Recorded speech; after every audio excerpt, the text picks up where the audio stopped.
Hey, what up, everybody? This is Stevie Breach coming to you here tonight, talking all about WrestleMania 31 and the upcoming WWE rumors that are going around in the world today. For the past, I don't know, probably maybe even 6 months, I think everyone's been looking at the WWE and what they were planning on doing. I think everyone has been noticing that the road to WrestleMania was running through Roman Reigns versus Brock Lesnar. This was a rumored match, probably at least sometime around SummerSlam. People were noticing that with the split up of the Shield and the direction where these guys were being put, where Roman Reigns was being focused as a singles guy, while Dean Ambrose and Seth Rollins were being paired up against each other. That Roman Reigns had a better plan to go down. He immediately started going after Randy Orton and having matches that involved him. He's in the Money in the Bank ladder match for the WWE Championship because the title was vacated at that time, and he was in the title picture. He was in the title picture again at Battleground, fighting in the Fatal 4-Way that went down there. I don't know. Should they have brought back Fatal 4-Way's pay-per-view name for Battleground instead? Battleground doesn't sound like that, big of a pay-per-view to me. But yeah, who knows what happens? The one-time use. They also had Breaking Point, I think, is the pay-per-view they only used one time as well. Or maybe even bring back Tuesday in Texas. Now with the WWE Network, that would be another good one. But basically, from listening to a lot of podcasts and listening to a lot of things out there, a lot of people are thinking that maybe WWE with the WWE Network, trying to get people to jump on with subscribers, basically telling people that you really need to watch this show. Even if you don't watch this live, you're going to want to watch this in the on-demand section where you can start WrestleMania anytime you want to, whether if it's later that night, WrestleMania night, or the next day, or maybe you catch the word and you watch Monday Night Raw and you can't believe what you saw, so you have to go out of your way to watch it on Tuesday, or with the on-demand stuff, I think people watch the WWE Network more than they watch the actual physical live stream more than anything else. But people have been thinking, last year, Brock Lesnar went out there and beat The Undertaker at WrestleMania 30, and a lot of people have said it was just a way of shocking people that didn't order the WWE pay-per-view WrestleMania to go out of their way to get the WWE Network only for $10. Even if that was the only match they wanted to see, they were an Undertaker fan back when they were a kid. They want to see this. They're able to press play and go from there. But one of the main reasons why a lot of people are turned off by WWE, and one of the main reasons a lot of people maybe canceled their plans to go to WrestleMania, or they're just not really thrilled about this show, is basically this overwhelming WWE internet rumor craze thing that Roman Reigns isn't the right guy to be the number one guy in the company, and that basically they all feel that Roman didn't earn the spot that he's getting, and everybody wants to jump on this. We're gonna boo the babyface guy because I don't know, before he won the Rumble, he seemed to be like the hottest thing that was going. All of a sudden, he wins the Royal Rumble, and his name isn't Daniel Bryan, and people turn into this "we hate Roman Reigns" thing. I don't know. Honestly, Brock Lesnar versus Daniel Bryan at WrestleMania would be a damn good match. I still believe that Roman Reigns versus Brock Lesnar is going to be a good match, and they're going to go out of their way to make sure we have a damn good thing. We've seen that Paul Heyman is really involved with the family of Roman Reigns. Anytime that Paul Heyman's able to add his input on any kind of match that's going to be going down, it's going to become better. Brock Lesnar's a guy who's been around the block. He's had a lot of good matches.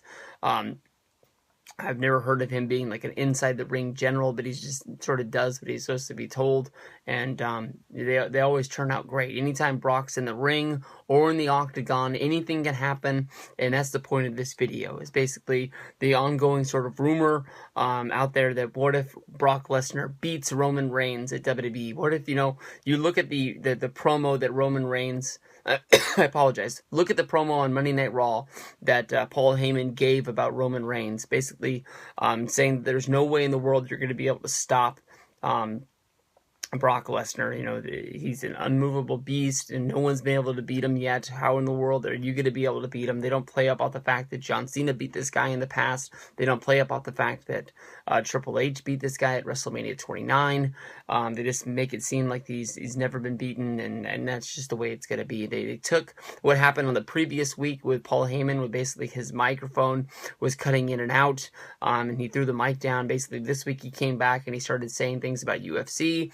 He basically started saying things about Manny Pacquiao and Floyd Mayweather, saying if you put both of these guys together, they still wouldn't weigh as much as Brock Lesnar. That's how much of a beast this guy really is, and how unstoppable he is. And basically, if you even try to show up to WrestleMania 31 and try to pull off some sort of a Montreal screw job, he's still going to be able to overcome the odds. He can fight any army, and anything can happen. But basically, what if Brock Lesnar is able to beat Roman Reigns at WrestleMania 31 to leave everybody in shock and awe? Definitely with the in Ravi's video, he said 80,000 people inside of Levi Stadium. I'll be a little less. If I'm guessing what number is going to be inside Levi Stadium, I'll honestly go with a number of about 70,000.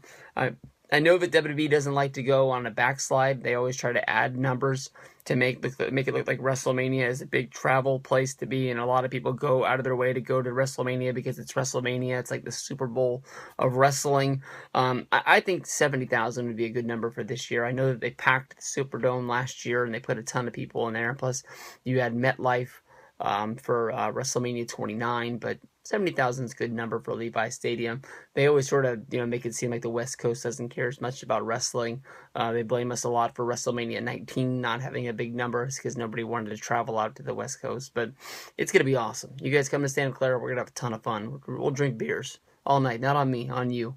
But that's the way it's going to go down. But basically, if you take this win away from Roman Reigns, I know that, Brian Alvarez talked about it on Wrestling Observer Live today, that what if, Brock Lesnar was to lose what if Brock Lesnar was able to win at WrestleMania and then show up and they have a rematch on Monday Night Raw? Because there's this big controversy of, basically Brock Lesnar is booked to appear on this Monday Night Raw show after WrestleMania, and then his contract ends. What are you using him for? Basically, if he's already done the job at WrestleMania 31, what is the point of keeping this one spot for?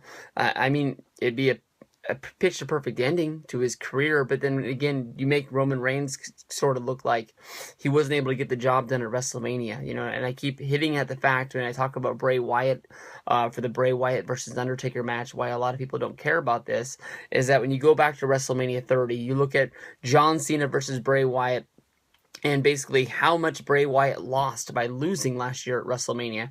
If he would have got the win at WrestleMania, and then he would have went on, and he would have lost at Extreme Rules, and he went on and lost it at Battleground, it wouldn't have mattered. But people will always remember that WrestleMania win. You could have made Cena look better the next 2 weeks.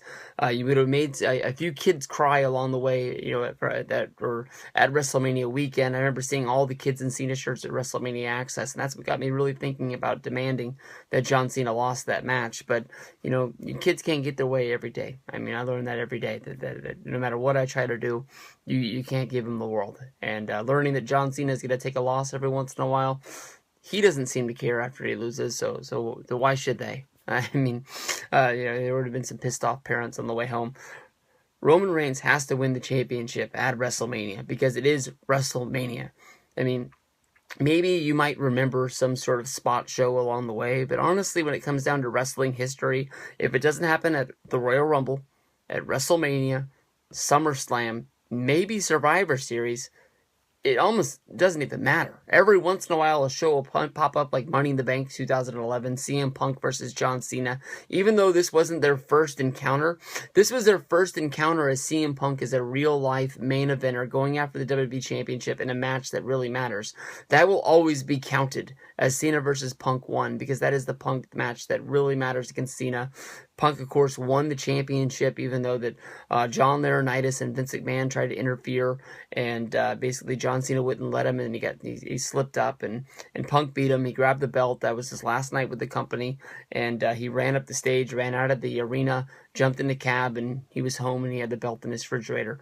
Things like that happen, and you remember everything that happened. You can close your eyes, you can watch the pay-per-view in your mind, you can watch that whole ending of that match. But very rarely does that happen on any of their shows, and Monday Night Raw is the same way.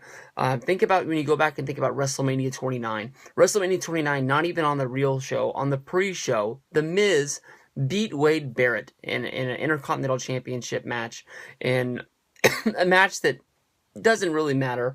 I remember at the time, not Miz sort of put it over in a good light, basically saying it happened on the pre-show. It was free. There's people out there that don't order to WrestleMania that were just watching the show because it was on and they want to get the feel of WrestleMania, even though they don't want to pay the $70. So it's free. Everybody watches it. I don't know anybody who watches the pre-show anymore who's not ordering the pay-per-view. Basically, you have the pre-show on because you've paid for the show and you're counting down, making sure that the pay-per-view is going to air, and you're not going to have egg all over your face when your friends show up and all of a sudden the cable company didn't do their job and it's not on the screen, and now you feel like the biggest loser because here you are throwing this WrestleMania party and WrestleMania is not on the TV. I know that year when WrestleMania was at my house, with Freaking Yeah 88, and Zach was over, and I had a few of my family members that were wrestling fans over to watch it.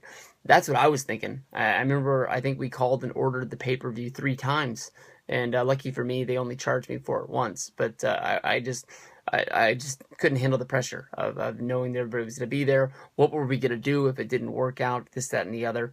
But I know that there's more people that are going to watch Monday Night Raw than WrestleMania. Not everybody wants to subscribe to WWE Network.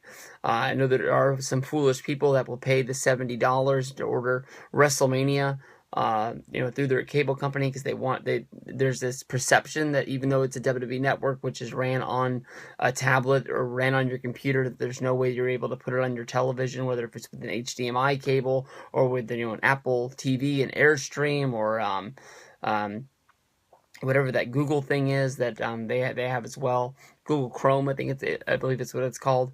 All of these things work, and even though like New Japan World works out perfect on my television, and it's an online sort of thing that works out. But Roman Reigns needs to win at WrestleMania. There's no way in the world that anyone's going to remember Brock Lesnar losing on Monday Night Raw, even if it's in front of more people. And when it comes down to it, even though there's going to be probably 4 times as many people inside of Levi's, people will remember the booing that will happen at Monday Night Raw. Think about WrestleMania 28 weekend. The yes, yes, yes chants. People went crazy for Daniel Bryan inside of the oh, damn. Is it Joe Robbie Stadium? I don't know. I can't remember what the name of the Miami place that we went and saw WrestleMania at. It was the Orange Bowl or wherever the heck they call it. But I remember more than anything the way that people reacted inside of Monday Night Raw's arena, which was a lot smaller, but people wanted their voice heard, and the yes, yes, yeses echoed off the wall. It didn't matter if it was, I think Del Rio was pretty much the only guy on that show that got an ovation that wasn't for Daniel Bryan. Daniel Bryan, coming out for the dark match, and then, Daniel Bryan, people not even wanting to see anybody else involved in that 6-man tag, whether it was Big Show or Cody Rhodes. As soon as somebody got in there that wasn't Daniel Bryan, people were chanting for Daniel Bryan to get in the ring. The way that those people are at the Monday Night Raw show, that is the hardcore of hardcore fans from WrestleMania weekend that are not ready to go home. There's half of the people that will travel to Santa Clara or any other WrestleMania site will go home after WrestleMania because that's the big show, and Monday Night Raw fails to compare to what that is. But the hardcore of hardcore fans will go to Monday Night Raw because they don't want that weekend to end. I know that Saturday night, before I go to bed, or there's always a point at that WrestleMania trip where I start thinking like, oh my God, it's Saturday. I've let this whole trip slip away from me tomorrow's WrestleMania, and then basically we're going home.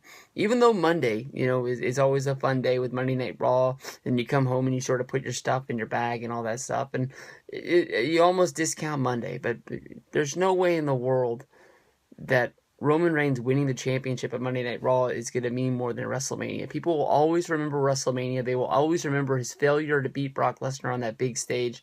There is no, I made one mistake like Shawn Michaels, give me a rematch at Monday Night Raw. There's no way in the world that's going to make sense.